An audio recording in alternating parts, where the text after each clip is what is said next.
ಶಾಂತಿಯುತವಾಗಿ ಬಹಳ ಶಾಂತಿಯುತವಾಗಿ ಗಣೇಶನ ವಿಸರ್ಜನೆ ಮಾಡಬೇಕು ಅಂತ ಹೇಳಿ ಉತ್ಸಾಹದಲ್ಲಿ ಮೆರವಣಿಗೆ ಮಾಡಿಕೊಂಡು ನಮ್ಮ ಯುವಕರು ಹಿಂದೂ ಕಾರ್ಯಕರ್ತರು ಬರ್ತಾ ಇದ್ದಾರೆ. ಬಹಳ ಪೂರ್ವ ನಿಯೋಜಿತ ಕೃತ್ಯ ಇವತ್ತು. ಏನು ದೇಶ ದ್ರೋಹಿಗಳಿದ್ದಾರೆ ಇವತ್ತು ಹಿಂದೂ ಕಾರ್ಯಕರ್ತರ ಮೇಲೆ ಹಲ್ಲೆ ಮಾಡಿರ್ತಕ್ಕಂಥದ್ದು, ಪೆಟ್ರೋಲ್ ಬಾಂಬ್ಗಳನ್ನ ಎಸೆದಿರ್ತಕ್ಕಂಥದ್ದು, ತಲವಾರುಗಳನ್ನ ತೆಗೆದುಕೊಂಡು ಬೀದಿಲ್ಲೇ ಬಂದು ಇವತ್ತು ಹಿಂದೂ ಕಾರ್ಯಕರ್ತರ ಮೇಲೆ ಹಲ್ಲೆ ಮಾಡ್ತಕ್ಕಂಥ ಪ್ರಯತ್ನ ಎಲ್ಲ ಇವತ್ತು ಸುಜುಕಿ ಶೋರೂಮ್ ಇರ್ಬೋದು, ಅದೇ ರೀತಿ ಬಟ್ಟೆ ಅಂಗಡಿ ಸುಟ್ಟಿರ್ತಕ್ಕಂಥದ್ದು ಬಹುಶಃ ಬಹಳ ಪೂರ್ವ ನಿಯೋಜಿತ ಎಲ್ಲ everything was pre planned.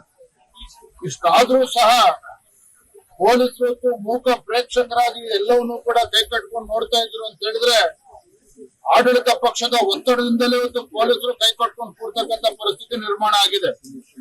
Hindu ಕೂಡ ಕೆರಗೋಡ್ನಲ್ಲಿ ಭಾರತ ಹಿಂದೂ ಧ್ವಜವನ್ನ ಇಳಿಸ್ತಕ್ಕಂಥ ಕೆಲಸವನ್ನು ಕೂಡ ಮಾಡಿದ್ರು, ಹನುಮ ಧ್ವಜವನ್ನ ಇಳಿಸ್ತಕ್ಕಂಥ ಕೆಲಸವನ್ನ ಮಾಡಿದ್ರು.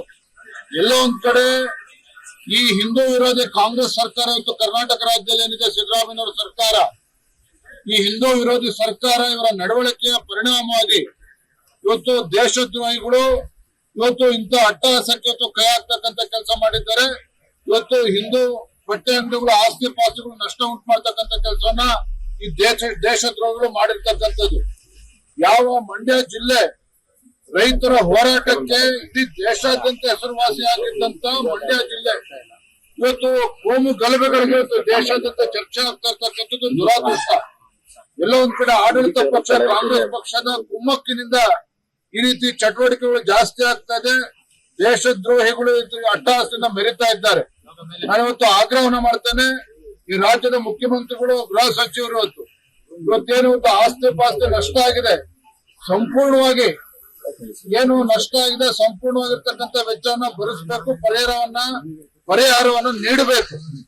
ಇಲ್ಲ ಅಂತ ಹೇಳಿದ್ರೆ ಇವತ್ತೇನು ಲಾಂಗು ಮಚ್ಚಿಡ್ಕೊಂಡ್ರೆ ರಸ್ತೆಯಲ್ಲಿ ಬಂದಿದ್ದಾರೆ, ನಿಮ್ಮನಿಗೂ ಕೂಡ ನುಗ್ತಾರೆ. ಕಾಂಗ್ರೆಸ್ ಶಾಸಕರು ಏನಿದ್ದಾರೆ, ಮಂತ್ರಿಗಳೇನಿದ್ದಾರೆ, ನಿಮ್ಮ ಮನೆಗಳು ಕೂಡ ನುಗ್ತಕ್ಕಂಥ ಜನಗಳು ದೂರ ಉಳ್ಕೊಂಡಿಲ್ಲ. ಇದೆಲ್ಲ ನಿಮ್ಮ 420 ರಾಜಕಾರಣವನ್ನ ಬಿಟ್ಟು ಇವತ್ತು ಹಿಂದೂ ಕಾರ್ಯಕರ್ತರಿಗೆ ಅನ್ಯಾಯ ಆಗಿದೆ, ಅವ್ರ ಮೇಲೆ ದಬ್ಬಾಳಿಕೆ ಮಾಡ್ತಕ್ಕಂಥ ಕೆಲಸ ಏನು ದೇಶದ್ರೋಹಿಗಳು ಮಾಡಿದ್ದಾರೆ, ಆ ದೇಶದ್ರೋಹಿಗಳು ಮಟ್ಟ ಹಾಕ್ತಕ್ಕಂಥ ಕೆಲಸ ನಾವು ಮಾಡ್ಬೇಕು. ಏನಿವತ್ತು ಹಿಂದೂಗಳನ್ನ ಇವತ್ತು ಅವ್ರನ್ನು ಕೂಡ ಅರೆಸ್ಟ್ ಮಾಡ್ತಕ್ಕಂಥ ಕೆಲಸ ಮಾಡಿ ತತ್ಕ್ಷಣ ಅವ್ರನ್ನು ಕೂಡ ಬಿಡುಗಡೆ ಮಾಡಬೇಕು. ರಾಜ್ಯ ಸರ್ಕಾರ ತತ್ಕ್ಷಣ ಪರಿಹಾರ ಕೊಟ್ಟು ಯಾರಿಗೆ ಅನ್ಯಾಯ ಆಗಿದೆ, ಅಂಗಡಿಗಳು ಸುಟ್ಟಾಕಿದ್ದಾರೆ, ಅವರು ಕೂಡ ತತ್ಕ್ಷಣ ಪರಿಹಾರ ಕೊಡಬೇಕು ಅಂತ ಆಗ್ರಹ ಮಾಡ್ತಾ ಇದ್ದಾರೆ. ರಾಜ್ಯ ಸರ್ಕಾರ ಒಂದು ಕಡೆ ಭ್ರಷ್ಟಾಚಾರದಲ್ಲಿ ಮುಳುಗೋಗಿದೆ, ರಾಜ್ಯದ ಜನ ಇವತ್ತು ಮಾತನಾಡ್ತಾ ಇದ್ದಾರೆ.